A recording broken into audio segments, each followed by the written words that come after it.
आप पूछते रहते हो ना कि सर कौन से टॉपिक से क्वांट में कितने क्वेश्चन आएंगे, टॉपिक छोड़ो, कितने क्वेश्चन छोड़ो, ये भी नहीं बताते कौन कौन से चैप्टर आएंगे। लॉजिकल रीजनिंग आपने अपने स्कूल्स में अमूमन नहीं पढ़ी हुई होती है, तो लॉजिकल रीजनिंग आप लोगों का जो है एक नया सब्जेक्ट हो जाता है आपके लिए। स्कोरिंग है 15 क्वेश्चन के आसपास आपको मिलेंगे, और बेस्ट पार्ट ये है कि ये 15 क्वेश्चन आप 10 मिनट में ही कर सकते हो अगर आपको आते हैं। तो CUET 2026 की तैयारी करने वालों तैयार हो जाओ, काउंटडाउन शुरू हो चुका है आपके एग्जाम का। ऑफिशियली NTA ने अपना जो सिलेबस है उसको रिलीज कर दिया है। काफी सारे डोमेन्स के अंदर और काफी सारे सब्जेक्ट्स के अंदर बड़े चेंज देखने को मिले हैं, तो अपनी तैयारी अपने अपडेटेड सिलेबस के हिसाब से करें। आप लोगों को क्या क्या चीजें पढ़नी है, कैसे सिलेबस का जो प्रॉपर PDF है वो आप चेकआउट कर सकते हैं, और GAT के अंदर क्या क्या चीजें आपको मिलने वाली हैं, क्या क्या बातें आपको पढ़नी है और कैसे आपको तैयारी करनी है, इस वीडियो में मैं आपके साथ में बात करने वाला हूं। नमस्कार दोस्तों, मैं हूं अमित शर्मा, आपका CUET mentor, general aptitude test educator. जितने बच्चे चैनल पर नए हैं मेक श्योर चैनल को सब्सक्राइब जरूर कर लीजिए। आप इसको ऐसे सर्च कर लीजिए CUET.NTA.NIC.in। तो आपके सामने ये वेबसाइट खुलेगी ऑफिशियल, और सिलेबस वाले टैब पे आप क्लिक करेंगे। सभी सब्जेक्ट के सिलेबस यहाँ पे आपको दिख रहे हैं, इंग्लिश, हिंदी, ये लैंग्वेज का दिया हुआ है। उसके बाद में आप लोगों का डोमेन सब्जेक्ट्स आ गए, एंड लास्ट में आपको मिलेगा जनरल एप्टीट्यूड टेस्ट। जैसे ही आप इस पर क्लिक करेंगे आपको जनरल एप्टीट्यूड टेस्ट का जो सिलेबस है वो यहाँ पर दिखाई दे जाएगा। क्या क्या चीजें इसके अंदर आपको पूछी जाने वाली है इसके ऊपर हम लोग यहां पर बात कर लेते हैं। देखिएगा, तो question paper will contain question from the following topics. ये टॉपिक्स हैं। आप पूछते रहते हो ना कि सर कौन से टॉपिक से क्वांट में कितने क्वेश्चन आएंगे, टॉपिक छोड़ो, कितने क्वेश्चन छोड़ो, ये भी नहीं बताते कौन कौन से चैप्टर आएंगे। इन्होंने सिर्फ ये बोला है जनरल नॉलेज और करंट अफेयर्स आएगा, जनरल साइंस और एनवायरमेंट लिटरेसी आएगा। GS के अंदर आप लोगों को इतना सिलेबस दिया है कंप्लीटली। हम कहां से पता करते हैं सिलेबस के बारे में? जो प्रीवियस ईयर पैटर्न रहे हैं एग्जाम्स के, उसमें क्या क्या चीजें कितनी कितनी पूछी हुई है, इसके ब्याह पर मैं आप लोगों को यहां पर बताने वाला हूं। उसके बाद में general mental ability, numerical ability, reasoning, simple application of basic mathematical concept, quantitative arithmetic, algebra, geometry, mensuration, stats, logical and analytical reasoning. इस सिलेबस को देख करके कोई भी बच्चा ये नहीं समझ पा रहा होता कि उसको एक्चुअल में GAT में पढ़ना क्या है। तो इसको डिटेल में हम लोग समझते हैं, क्या क्या चीजें यहां पे आती हैं, किस तरह से आपको ये सारी की सारी बातें एग्जाम के अंदर देखने को मिलने वाली है। देखिएगा, आपको पता है कि CUET 2026 का जो सिलेबस है वो आ चुका है। आपको जो CUET पेपर आपसे लेता है वो आपसे 3 सेक्शंस पूछता है। जैसे यहां पर लिखा हमने लैंग्वेज, तो लैंग्वेज आपको यहां पर ऑप्शंस दिए गए हैं 13 लैंग्वेज के, कोई भी आप ऑप्शंस में से यहां पर लैंग्वेज चूज कर सकते हैं। उसके बाद सेक्शन 2 में आपके डोमेन सब्जेक्ट्स हैं, तो डोमेन आपके पास में यहां पर दिए हुए हैं, तो उसमें से कोई भी डोमेन जो आपका 12th में पढ़ा हुआ हो आप उसको सेलेक्ट करें, या जो आपके टारगेट कोर्स में रिक्वायर्ड हो उसको सेलेक्ट करें। सेक्शन 3 की बात करें तो यहां पर आ जाता है GAT। अब यहां पर मैक्सिमम क्या बोला है NTA ने कि 5 सब्जेक्ट आप ले सकते हैं। तो सर मुझे तो पता ही नहीं है कि मुझे कौन सा कोर्स करना है, मैं तो बस CUET दे रहा हूं, तो मैं कौन से सब्जेक्ट पढ़ूं? बेटा आपको एक लैंग्वेज चूज करनी है, हिंदी इंग्लिश में से जो भी आपको अच्छा लगे। डोमेन आपको चूज करने हैं जो आपके 12th में आपने पढ़े हुए हैं। ड्रॉपर हैं तो आपने जो भी 12th में पढ़ा था उसको ले लीजिए। बोर्ड्स है तो जो आप बोर्ड्स में पढ़ रहे हो वो ले लीजिए। और यहां पर जो GAT है उसको आपको चूज करना है। सर GAT मेरे रिक्वायर्ड कोर्स में नहीं है तो क्या मैं उसको चूज करूं? बिल्कुल चूज कीजिए। अगर आपका दूसरा कोर्स आपने चूज किया कोई भी, तो वहां पे हो सकता है कि उसी कोर्स के लिए दूसरी यूनिवर्सिटी आपसे GAT मांग लेगी। बहुत सारी ऐसी प्राइवेट यूनिवर्सिटी, स्टेट यूनिवर्सिटीज आपके आसपास होंगी जो कि सिर्फ GAT के स्कोर के बेसिस पर आपको एडमिशन दे देंगी। तो ये आपका एक मोस्ट इंपोर्टेंट पार्ट हो जाता है। ठीक है, तो इसको आप ऑप्ट जरूर करें। और दूसरी चीज, एक बच्चे के मन में कंफ्यूजन होता है कि मैं अगर GAT ले लूंगा तो क्या इसका स्कोर जुड़ेगा ही जुड़ेगा?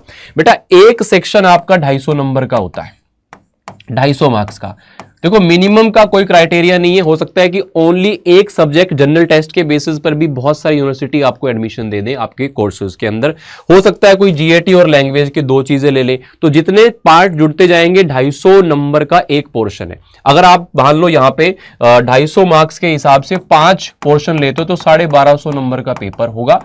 इसमें से आपका स्कोर आएगा। सपोज आपने किसी यूनिवर्सिटी के अंदर ओनली 3 डोमेन ही उसमें फिल किए हैं, 3 डोमेन ही रिक्वायर्ड है, तो आपका पेपर फिर 750 के हिसाब से काउंट होगा। जीएटी का स्कोर कितना भी आया हो वो मैटर नहीं करता है, वो इसको इफेक्ट नहीं करेगा। अगर किसी यूनिवर्सिटी में ओनली लैंग्वेज और जीएटी के बेसिस पर एडमिशन हो रहा है तो 250, 500 नंबर में से आपकी कट ऑफ बनेगी, उसमें आपके जीएटी के नंबर काउंट होंगे। तो कहने का मतलब है आपने 5 सब्जेक्ट ले लिए, जो जो उसमें से रिक्वायर्ड होगा उसको आप यूज कीजिए, नहीं रिक्वायर्ड है तो उसको आप छोड़ दीजिए। तो ऐसी कोई डर वाली बात नहीं है। सो जीएटी के अंदर क्या क्या चीजें आप लोग पढ़ते हैं? सबसे पहले अगर मैं बात करूं तो आप पढ़ते हैं quantitative aptitude, logical reasoning and आप यहां पे पढ़ते हो जीएस यानी कि जनरल साइंस कह लो या जनरल अवेयरनेस आप इसको कह सकते हैं। तो इसके अंदर क्या क्या चीजें आप लोगों को देखनी है उसके बारे में मैं आपसे यहां पर बात करता हूं। तो सबसे पहले क्वांटिटेटिव एप्टीट्यूड की अगर हम बात करें तो क्वांटिटेटिव एप्टीट्यूड क्या आता है? मैक्सिमम 10th क्लास तक का क्वांट आपको पूछा जाता है, लेकिन 10th क्लास वाला पैटर्न नहीं होगा, क्योंकि वहां पे तो आप लोगों को बहुत आराम से 10, 15, 20 क्वेश्चन करने होते थे, 2 घंटे 3 घंटे का टाइम होता था। चैप्टर सेम हो सकते हैं लेकिन पैटर्न सेम नहीं होगा। सीयूईटी पेपर में खास चीज यही है कि एमसीक्यू बेस्ड होता है, टाइम यहां पर आपको कम दिया जाता है, क्वेश्चंस काफी होते हैं। आपको हर एक क्वेश्चन को करने के लिए एक खास टेक्निक पता होनी चाहिए जिसको आप अलग अलग सोर्सेज के माध्यम से पढ़ सकते हो। अगर मैं क्वांट की बात करूं बेटा, क्वांट में एज आई टोल्ड की 10 तक की चीजें होती हैं। आपने basic calculation, percentage, profit loss, interest आपने पढ़ा होगा, पहले भी पढ़ा होगा, अभी भी आप पढ़ेंगे, लेकिन डिफरेंस कहां पे आएगा? टेक्निक्स के अंदर। जो चीज आप 3 मिनट में सॉल्व करते थे वो आप 10-15 सेकंड में कैसे सॉल्व करेंगे, ये हम लोग आपको सिखाते हैं। Compound interest, ratio, age, partnership, mixture. इसके बाद में number system, LCM, HCF, simplification, time and work, pipe tank, time distance, boat and stream, average. ये अर्थमेटिक के टॉपिक्स हो गए। एडवांस की अगर हम बात करें बेटा, एडवांस की अगर हम बात करें तो ज्योमेट्री हो गया आपका, मेंसुरेशन, 2D 3D हो गया, ट्रिगो हो गया। अब ये बहुत सारे ऐसे टॉपिक्स हैं जो इसका जिक्र भी नहीं किया गया है। ट्रिग्नोमेट्री कहीं नहीं लिखा उसने सिलेबस में, तो क्वेश्चंस आ जाते हैं। हाइट एंड डिस्टेंस कहीं नहीं लिखा, ऐसी कोई शिफ्ट नहीं थी 2025 की जहां पे हाइट एंड डिस्टेंस से क्वेश्चन नहीं आया। तो सर कभी भी सिर्फ उस सिलेबस के हिसाब से मत चलना। ट्रेंड क्या रहा है पिछले 4 साल में, 2022, 23, 24, 25, जो मैंने उस चीज को एक्सपीरियंस से एनालाइज किया है वो मैं आप लोगों को बता रहा हूं, तो ध्यान से सुनिएगा। स्टैटिस्टिक्स हर शिफ्ट में क्वेश्चन था, mean, median, mode. P and C permutation combination से क्वेश्चन था, प्रोबेबिलिटी से। 2024 तक एडवांस मैथ से क्वेश्चन ना के बराबर आते थे, यानी कि अगर मान लो 20 क्वेश्चन आए तो 20 में से 2, 3, 4 सवाल मैक्सिमम। अभी क्या है 25, 25, 30, 30 क्वेश्चन। अब यहां पे एक चीज आपको मैं बता दूं, कौन से पोर्शन से कितने क्वेश्चन आते हैं ऐसा कहीं पर भी डिसाइड नहीं किया है किसने, एनटीए ने। तो ये पहली चीज तो सिंपली अनप्रिडिक्टेबल है। लेकिन अगर मैं पिछले पैटर्न को देखूं तो लगभग मान के चलें कि 20 से 25 क्वेश्चन तक आपको क्वांट के देखने को मिलेंगे। बहुत सारी शिफ्ट ऐसी भी थी जिसमें 30 सवाल 35 सवाल तक भी आपसे पूछे हुए हैं, तो वही बाकी के पोर्शन में सवाल फिर कम हो जाते हैं। रीजनिंग के एवरेज मान के चले तो 15 क्वेश्चन के आसपास, और बाकी आपको जनरल अवेयरनेस से पूछा जाता है। कई बार लॉजिकल रीजनिंग बढ़ा देते हैं, जनरल अवेयरनेस बढ़ा देते हैं, लेकिन अमूमन आपको क्वांट और रीजनिंग के मान के चलें कि 35 से 40 सवाल देखने को मिलने वाले हैं, और इंटू 5 करेंगे तो लगभग 175 से 200 मार्क्स का आप लोगों को क्वांट रीजनिंग मिलेगा, जो कि 100% स्कोर करना पॉसिबल है। ठीक है, अब क्या क्या सिलेबस आता है उसके बारे में मैंने क्वांट में आपको बताया। तो यहां पर कुछ ऐसी टॉपिक्स हैं जहां से क्वेश्चन ज्यादा आने की उम्मीद होती है। तो एडवांस मैथ्स के अंदर अगर मैं बात करूं तो ये जितने भी टॉपिक्स आपको दिख रहे हैं इनसे मिलाकर more than 50% question, more than 50% question आपको क्वांट के देखने को मिलेंगे। अर्थमेटिक में बात करूं तो क्वेश्चन कहां से ज्यादा आते हैं सर? जो परसेंटेज वाला कॉम्बो है, परसेंटेज, प्रॉफिट लॉस और इंटरेस्ट, यहां से काफी क्वेश्चन देखने को मिलते हैं। उसके बाद में आप लोगों को क्वेश्चन जो है वो टाइम एंड वर्क से मिलेगा, एंड टाइम डिस्टेंस स्पीड से मिलेगा। नंबर सिस्टम से भी आपको 1 से 2 क्वेश्चन हर शिफ्ट में देखने को मिलते हैं। तो ये मोस्ट इंपॉर्टेंट है, पढ़ना हमको सब ही पड़ेगा। तो पूरा फोकस आपको करना है क्वांट के ऊपर अच्छे तरीके से, क्योंकि यहां पे एक आपका टाइम टेकिंग और बहुत ही चैलेंजिंग पार्ट बन जाता है। उसके बाद लॉजिकल रीजनिंग क्या होती है? लॉजिकल रीजनिंग आपने अपने स्कूल्स में अमूमन नहीं पढ़ी हुई होती है, तो लॉजिकल रीजनिंग आप लोगों का जो है एक नया सब्जेक्ट हो जाता है आपके लिए। स्कोरिंग है, 15 क्वेश्चन के आसपास आपको मिलेंगे, और बेस्ट पार्ट ये है कि ये 15 क्वेश्चन आप 10 मिनट में ही कर सकते हो अगर आपको आते हैं। और ये इंटरेस्टिंग बहुत है, एक बार आप पढ़ोगे आपका मन करेगा। और ये जो पार्ट है ये मैक्सिमम आप लोगों का प्रैक्टिस बेस्ड है, तो प्रैक्टिस बेस्ड तो क्वांट भी होता है। इसमें क्या है, तो इसमें ना ऐसे मतलब 20 में से 15 चैप्टर ऐसे हैं जो सिर्फ और सिर्फ प्रैक्टिस ही करनी है। 5-7 चैप्टर ऐसे हैं जहां पे आप लोगों को कॉन्सेप्ट पे भी फोकस करना है। जैसे कॉन्सेप्ट वाले कौन कौन से चैप्टर ज्यादा है इसमें, कैलेंडर है, क्लोक है, कॉन्सेप्ट ज्यादा है इसमें, क्यूब एंड डाइस हो गया आप लोगों का, ठीक है। उसके बाद में अगर मैं बात करूं कॉन्सेप्चुअल चैप्टर्स की, तो यहां पर आप लोगों का हो गया लॉजिकल ऑर्डर हो गया, वेन डायग्राम हो गया आप लोगों का, या फिर आप लोगों का सिलोगिज्म हो गया, काउंटिंग ऑफ फिगर्स हो गया। ये आपके ज्यादा कॉन्सेप्ट काफी इसमें आपको पढ़ने होते हैं। बाकी चैप्टर्स में अगर एक बार आप थोड़ा सा पढ़ लें और उसके बाद मेजर आप जो फोकस है वो प्रैक्टिस पे कर दें। जैसे आपको पता है कि नॉन वर्बल के 4 से 5 क्वेश्चन दे देता है कुछ शिफ्ट के अंदर, यानी कि 20 नंबर का, लगभग 20-25 नंबर का ये पोर्शन। इसमें क्या होता है, वो डायग्राम फॉर्मेट के क्वेश्चन आते हैं, है ना। Mirror image, water image, paper cutting, paper folding, hidden image आ गया, embedded figure, complete the figure, figure series, miscellaneous questions आपको फिगर से रिलेटेड यहाँ पे देखने को मिलते हैं। तो ये बहुत ही हमारे लिए इंपॉर्टेंट पार्ट है, बहुत कम मेहनत में अच्छा खासा स्कोर यहाँ से मिल जाता है। उसके बाद अगर बात करें तो हर उसके अंदर शिफ्ट के अंदर नंबर सीरीज और मिसिंग नंबर से क्वेश्चन मिलते हैं। जैसे एक पैटर्न दे देगा नंबर्स का, उसमें आपको पूछेगा। उसके बाद में ब्लड रिलेशन, चाचा मामा ताऊ, उस पर क्वेश्चन आ जाता है। डिस्टेंस में दाएं मुड़ा बाएं मुड़ा, इस टाइप के जो क्वेश्चंस हैं। रैंकिंग हो गया आपका, ठीक है। उसके बाद बात करें तो अल्फाबेट वाला कॉम्बो हो गया। अल्फाबेट यानी कि लेटर्स की जो नंबरिंग है, कितने नंबर पे ए आता है, कितने नंबर पे जेड आता है, तो उसके हिसाब से क्वेश्चंस बनते हैं। ये सारे पैटर्न उसी पे हैं। तो ये एक बड़ा पोर्शन हो जाता है। यहां से मिलाकर के 5 से 7 क्वेश्चन आपको सिर्फ इस पोर्शन पे देखने को मिलते हैं 4-5 चैप्टर से। तो अगेन मैं कहूंगा कि 15 क्वेश्चन, 16 क्वेश्चन, 20 क्वेश्चन आराम से आप यहाँ पे अच्छे से सही कर सकते हो। तो रीजनिंग आप लोगों का जो है एक स्कोरिंग पोर्शन बन जाता है। पूरा का पूरा सिलेबस जो है आप लोगों को ये मैंने यहाँ पे बताया है। अगर आपको तैयारी करनी है यूट्यूब से भी, तो अभी हमारी मंजिल सीरीज चल रही है बेटा। मंजिल सीरीज में मैं क्वांट और रीजनिंग के टॉपिक्स करवा रहा हूं, तो उसको आप चेकआउट कर सकते हैं।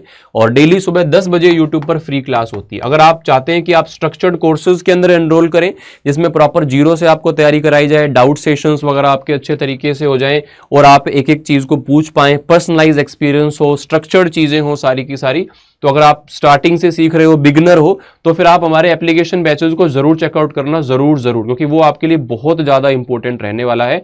तो इस समय पे जो हमारा एप्लीकेशन बैच सबसे नया और बहुत ही डिस्काउंटेड प्राइस में मिल जाएगा, वो है एम्बिशन अल्टीमेट बैच। ये किसी भी स्ट्रीम से आप हो, साइंस, कॉमर्स, आर्ट्स, साथ में लैंग्वेज और जीएटी की सिलेबस में आपको यहाँ पे इसके अंदर बिल्कुल फ्री वो साथ में मिलेगा। आप चाहें कि आप सिर्फ लैंग्वेज और जीएटी को पढ़ना चाहते हैं, बाकी डोमेन आप खुद से करेंगे, तो सिर्फ लैंग्वेज जीएटी के लिए भी बैचेस अवेलेबल है, ठीक है। बाकी आपको जब भी इसको एनरोल करना है या फिर बुक्स वगैरह में एनरोल करना है, तो इस डिस्काउंट कोड को जरूर यूज कर लेना। इससे आप लोगों को मैक्सिमम डिस्काउंट के साथ साथ मेरी मेंटोरशिप भी मिल जाएगी। बाकी कोई प्रॉब्लम हो, मुझसे बात करनी हो, तो यहाँ पे मेल ड्रॉप करो, अपनी क्वेरी लिख करके भेज दीजिए। इसके बाद में जो लास्ट पोर्शन अपना आ जाता है जनरल अवेयरनेस का। तो जनरल अवेयरनेस में जैसे मैंने आपको बताया कि काफी वाइड आपका सिलेबस हो जाता है और यहां से आप लोगों को 10-15 क्वेश्चन जो है वो देखने को मिल जाते हैं। तो अगर मैं बात करूं स्टैटिक जीके, करंट अफेयर्स और मिसलेनियस। करंट अफेयर लगभग जब आपका एग्जाम होता है उससे 1 साल पहले का करंट अफेयर्स आपको पूछा जाता है। करंट अफेयर में जितनी भी अभी की अपडेटेड करंट्स की चीजें हैं, है ना, जो भी अभी अपॉइंटमेंट्स हैं, अवार्ड्स हैं, जो भी अभी चीजें चल रही हैं, तो उसके ऊपर आपको क्वेश्चंस यहाँ पर करंट अफेयर्स से 4-5 क्वेश्चन दिख जाते हैं। कुछ शिफ्ट में स्टैटिक जीके ज्यादा आ जाता है, करंट अफेयर कम आ जाता है। तो स्टैटिक जीके में क्या आ जाता है, जितना भी आपका जीके है, चाहे वो पॉलिटी का क्वेश्चन है, हिस्ट्री का क्वेश्चन है, ज्योग्राफी का क्वेश्चन है, इको का क्वेश्चन है आप लोगों का, है ना, एनवायरमेंट लिटरेसी का क्वेश्चन है, साइंस का, फिजिक्स का, केमिस्ट्री का, बायो का, ये सारे पार्ट आपके यहाँ पे आ जाते हैं। इसके बाद में मिसलेनियस टाइप में कुछ ऐसे फिक्स टॉपिक्स होते हैं, जैसे बुक्स पे क्वेश्चन हो गया कि कौन सी बुक किसने लिखी है ना, या फिर फिक्स जीके आपका इंटरनेशनल बाउंड्रीज या फिर इंडिया की जो नेबर कंट्रीज है उनके ऊपर क्वेश्चंस आ गया, किसकी क्या करेंसी है, कौन सा बॉर्डर जो हमारे किस स्टेट से लगता है, कौन से स्टेट से ज़्यादा बॉर्डर लग रहे हैं, कम लग रहे हैं, किसकी कितनी बॉर्डर लाइन है ना, तो वो सारी चीज़ें हो गई। तो स्टैटिक जीके के अंदर काफ़ी सारे फिक्स टाइप के क्वेश्चन होते हैं, तो स्टैटिक जीके पे कमांड करना थोड़ा सा आसान आपके लिए रहेगा, क्योंकि यहाँ पे चीज़ें फिक्स होती हैं, हर बार बदलती नहीं है ना। तो ये आपका पोर्शन हो जाता है। तो स्टैटिक जीके में आपका जियोग्राफी हो गया, उसके बाद में हिस्ट्री हो गया, पॉलिटी हो गया, इको हो गया, साइंस एंड टेक हो गया, इन्वायरमेंटल इकोलॉजी हो गया, आर्ट कल्चर हो गया, बुक्स एंड ऑथर्स हो गया, अवार्ड्स हो गया। उसके बाद में करंट अफेयर्स में आपको बता ही दिया, जितना भी करंट अफेयर होता है, नेशनल हो या फिर इंटरनेशनल हो, स्पोर्ट्स इवेंट्स हो, गवर्नमेंट स्कीम्स हो, डिफेंस एंड मिलिट्री एक्सरसाइजेज हो, इंपॉर्टेंट डेज हो, साइंस एंड टेक डेवलपमेंट की चीजें हो, बैंकिंग एंड फाइनेंस की चीजें हो, ये आपको मिल जाती है। उसके बाद मिसलेनियस में इंपॉर्टेंट ऑर्गेनाइजेशंस है ना, जितनी भी हैं, चाहे वो यूएन है, WTO है, MIF है, बैंक, जितने भी बैंक्स हैं उनके कौन CEO हैं, कब बने थे, कब मर्ज हुआ, सारी चीजें।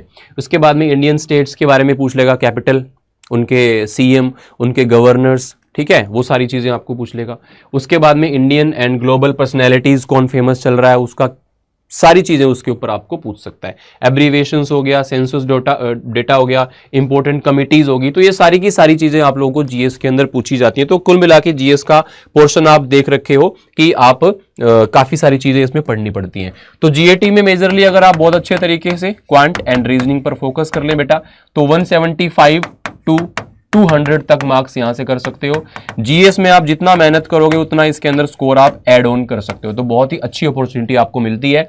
तो एक लैंग्वेज आप ले लो जो आपको हिंदी इंग्लिश जिसमें भी कंफर्ट हो, जो डोमेन्स आप पढ़ रहे हो। बहुत सारे बच्चे पूछते हैं कि ओनली डोमेन अगर हम ना लें, सिर्फ जीएटी पढ़ लें या लैंग्वेज पढ़ लें, तो इससे हमें किसी अच्छे कॉलेज में एडमिशन मिल जाएगा क्या? बेटा कोर्स पे डिपेंड करता है। बहुत सारे ऐसे कोर्सेज हैं टॉप यूनिवर्सिटीज के अंदर जो सिर्फ लैंग्वेज जीएटी में। आप BHU में चले जाओ, बीकॉम ऑनर्स करना है, BA ऑनर्स करना है, BA LLB करना है, टॉप रेटेड कोर्स है, सिर्फ लैंग्वेज और जीएटी पढ़ के आपकी कट ऑफ बन जाएगी, है ना। और बहुत सारे ऐसे कोर्सेज DU में भी हैं, और बहुत सारी यूनिवर्सिटी प्राइवेट हैं जो कि आपको जीएटी के थ्रू एडमिशन वहां पे ले लेती हैं। तो आपको ये वाला कॉम्बिनेशन बना करके पढ़ना है। अगर आपका कोई भी कोर्स अभी तक डिसाइडेड नहीं है तो इन पांचों का एग्जाम आपको CUT का देना है। फैब लास्ट में आपका फॉर्म आने के चांस है, तब तक आप अपने डॉक्यूमेंट्स रेडी कर लें, फॉर्म भर दें। उसके बाद में मार्च अप्रैल का टाइम मिलेगा, मई के स्टार्टिंग वीक में इस बार पेपर होने का, या हो सकता है अप्रैल के लास्ट में भी इस बार आपका एग्जाम हो जाए। तो आपके लिए ये बहुत ज्यादा इंपॉर्टेंट रहने वाला है, ठीक है। तो ये सारी चीजें हैं। बाकी आप लोग जो मेरा टेलीग्राम चैनल है उसको जरूर ज्वाइन कर लीजिएगा, आपको इंपॉर्टेंट इंफॉर्मेशन मिलती रहेंगी। GAT विद अमित शर्मा ये आप लोगों को मिल जाएगा, मेल ID दिया हुआ है। कोई भी प्रॉब्लम हो तो आप मेरे से कनेक्ट कर सकते हो। सिर्फ बुक्स के द्वारा आप लैंग्वेज GAT या फिर डोमेन्स को तैयार करना चाहते हो तो आप बुक्स को चेकआउट कर सकते हैं, या फिर मॉक टेस्ट को चेकआउट कर सकते हैं, ठीक है। या फिर GAT गुरु अमित पर इंस्टाग्राम पर भी आप मुझसे कनेक्ट कर सकते हैं। तो हम इनको बैचेस को, इनको सबको चेकआउट कैसे करेंगे? आपको क्या करना है, कैरियर अड्डा सर्च करना है। क्या सर्च करना है आप लोगों को? कैरियर अड्डा। पहली वेबसाइट खोलनी है आपको, ऑल कोर्सेज पे जाना है, science commerce arts language GAT जो भी आपका टारगेट कोर्स है, स्ट्रीम है, उस पे जाएंगे। यहाँ पे व्यू ऑल करेंगे तो आपको बैचेस दिखेंगे बहुत सारे। यहाँ पे महापैक का भी ऑप्शन होता है, तो महापैक के अंदर भी आप लोग जा सकते हो। अब यहाँ पे अगर मैं बात करूं, तो इसके अंदर आपको एम्बिशन अल्टीमेट चेक करना है, जो सबसे नया बैच है। बाय नाउ पे जाएंगे।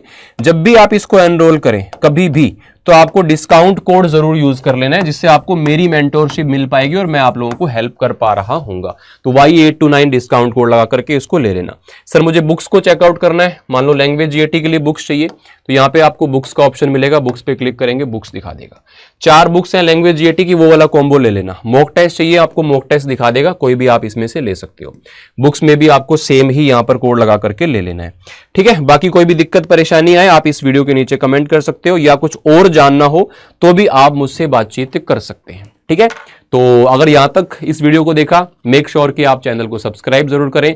डेली 10 बजे GAT के लिए मैं आपको फ्री ऑफ कॉस्ट पढ़ा रहा हूं यूट्यूब पर, उन क्लासेस को भी आप चेकआउट कर सकते हो, या फिर मंजिल सीरीज जो मैंने बताई वो भी आप चैनल की प्लेलिस्ट सेक्शन में जाकर के देख सकते हैं। Thank you so much for joining, thank you for coming. और आपका पेपर बढ़िया से हो इसके लिए तैयारी आप अभी से करना स्टार्ट कर दीजिए।